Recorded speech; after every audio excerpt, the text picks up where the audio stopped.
So yeah, like I said, they've done a really good job with what they were given.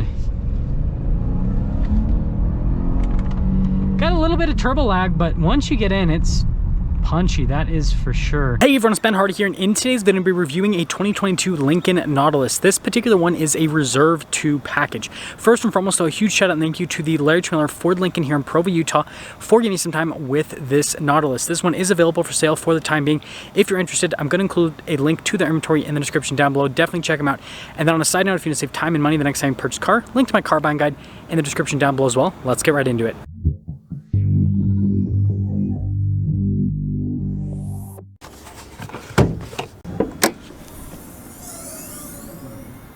So under the hood, we have a turbocharged 2.7 liter V6 that goes through an 8-speed automatic transmission. Fuel economy is 19 around town and then 25 on the highway, with power outputs being 335 horsepower and then 380 pound-feet of torque. Now let's go over the front end of the Nautilus. So first off, just like other Lincoln models, the center portion right there is raised with a distinctive body line, and then on either side as well. And I really like this color. You can see it's kind of like this dark metallic blue. Coming down below, we've got the LED lights with the daytime running lights, and then you guys can see the turn signal indicator just down below. And then we've got our fog light section here, which is pretty intricate overall. We've got a bunch of parking sensors here on the front end, Lincoln's signature front grille there. Notice we've got a camera there at the bottom of the Lincoln logo, so that it's kind of hidden. And overall, I think it's a really good looking SUV. Now come around the side here, you've got 265mm tires wrapped around 21-inch wheels in the front and over in the rear as well. You guys can see the silver there on the top of the wheel, and then notice the dark gray metallic below that, and it kind of like flows in terms of the overall design. I think it looks great. And then notice here the plastic molding for the fender flare, and that continues all along the side. Do have some nice chrome trim right there though. And then if we take a few steps back, you can see the full side view. You do have the little Nautilus logo there on the side, and there you go. Now here is our key fob. We got the Lincoln logo there on the back. We have our unlock lock function remote start, and then the opening here for the hatch. We'll press that a couple times, and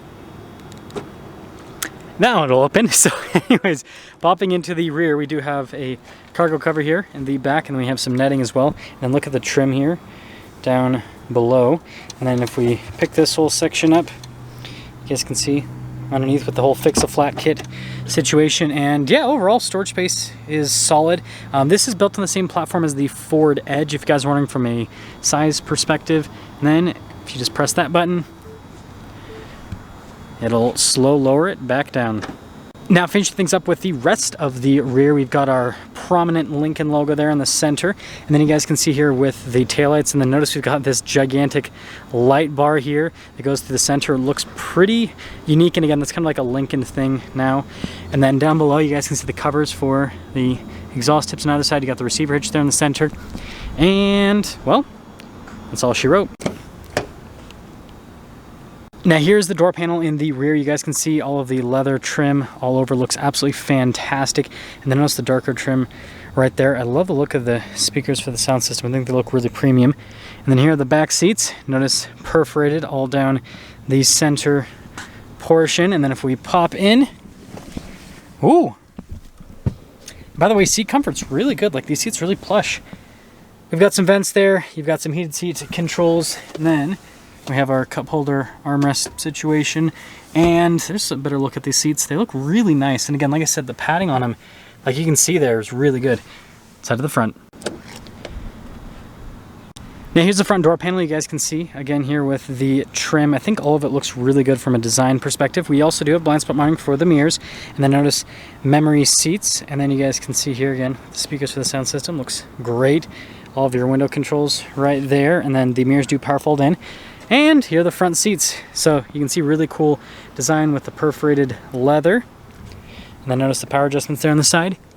Pedal layout down below. And then you guys can see here for the traction controls. This one, that's funny. And then you've got the tailgate.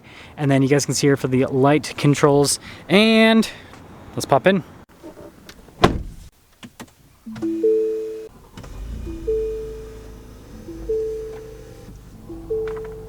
So here is the steering wheel for the Nautilus. You can see really nice with the material use, and then notice the stitching there in the center portion. We have all of our controls for like the navigation, phone controls, all that kind of stuff in that little shortcut section. And we have our voice command controls, some controls for the center stack, volume controls. We do have adaptive cruise control with steering assistance, turn signal stock, windshield wiper stock, and also notice the kind of, you know, the look of it's a little bit nicer. But anyways, there's a steering wheel. Now here's the center gauge cluster. Like I said, there is that little button on the right side where you can scroll through some different menus, see different bits of info here on the Nautilus, which is pretty neat, right? And other than that, full digital gauge cluster, I think it looks absolutely fantastic with the resolution. And other than that, like, I don't really have anything else to say. Now here is the infotainment system. First off, if we pop it into reverse, we do have a backup camera with trajectory lines that turn with the steering wheel, and then you guys can see the bird's eye view. Notice I can zoom in as well. You've got the parking sensor showing there on top of that. And if I actually go back into park, there's a camera button I can press, and notice it pops on the camera as well. So you have this full 360 camera system, which is pretty cool. I love how the little front license plate is flapping in the air. Now as for the rest of the infotainment system, you got the shortcut bar here at the bottom. Pretty easy to use. Look at the little like animation when I press the buttons. I don't know, a little bit gimmicky, but I like it. This does have, as you guys can see over here, Android Auto and Apple CarPlay, which is definitely a nice feature to have. But on the settings tab, you guys can see all the other stuff. You can go through like the ambient lighting, for example. Got a valet mode on top of that.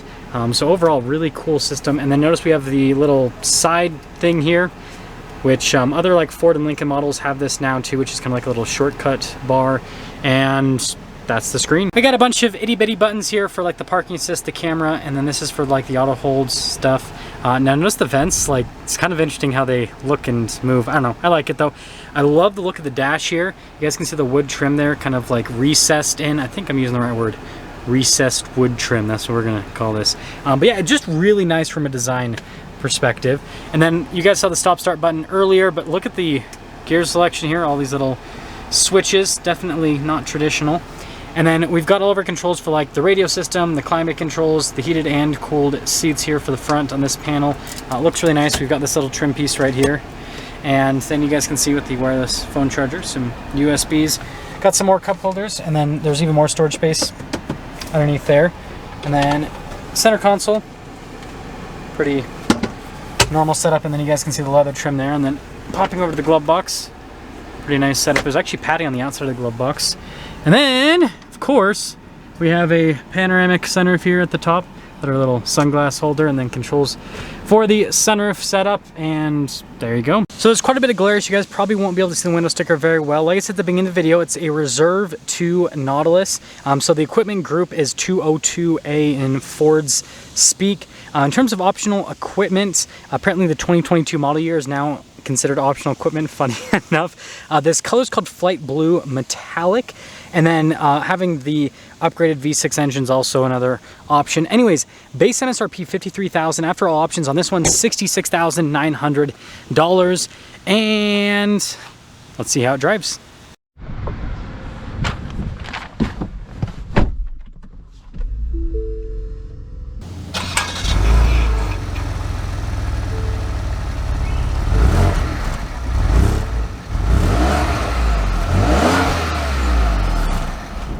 Let's talk about visibility before we set off. Here's your visibility of the hood.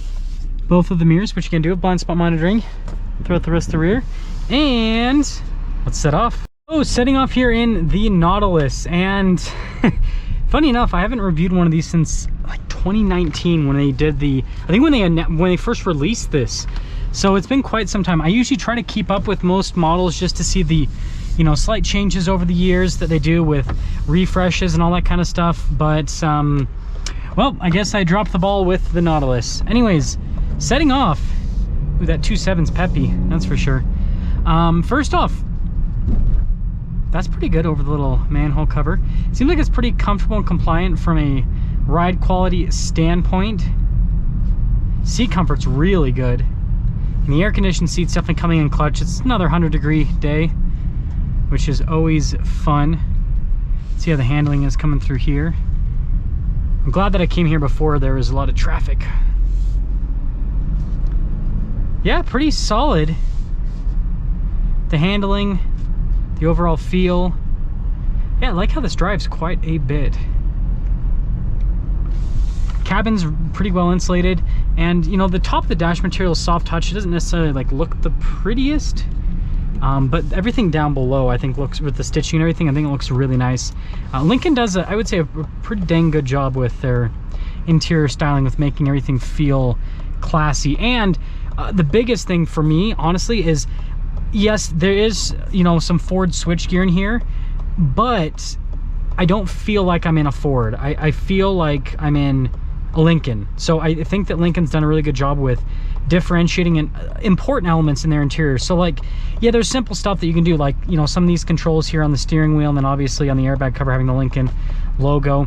But there's bigger things that Lincoln does, like how they have the dash here tiered, and again with the recessed wood, that's what we're gonna call it because you got the wood trim over there. Completely different gear selector. Some of you guys might not like this, but again, it's different. And then how this like all kind of funnels together, this looks so much different than the Edge, and it's basically just like plopped on to like what the Edge's unit would be, funny enough. So yeah, like I said, they've done a really good job with what they were given. Got a little bit of turbo lag, but once you get in, it's punchy, that is for sure. The 2.7's, it's a fun engine, and it's more than enough power for this. It's more than enough power. I'd say that even the base engine is probably more than good enough, because this isn't a huge SUV. Handling's pretty good. So yeah, let's sum things up here with the Nautilus. So first off, I think it looks really good on the outside. I think they did a really good job with the styling. Again, it's Lincoln's normal styling, but again, Lincoln does enough to differentiate the vehicles from a stylistic perspective that this does look like different enough that unless you know like this is basically an Edge, you don't know, if that makes sense. And then the same thing, I already talked about the interior a little bit earlier.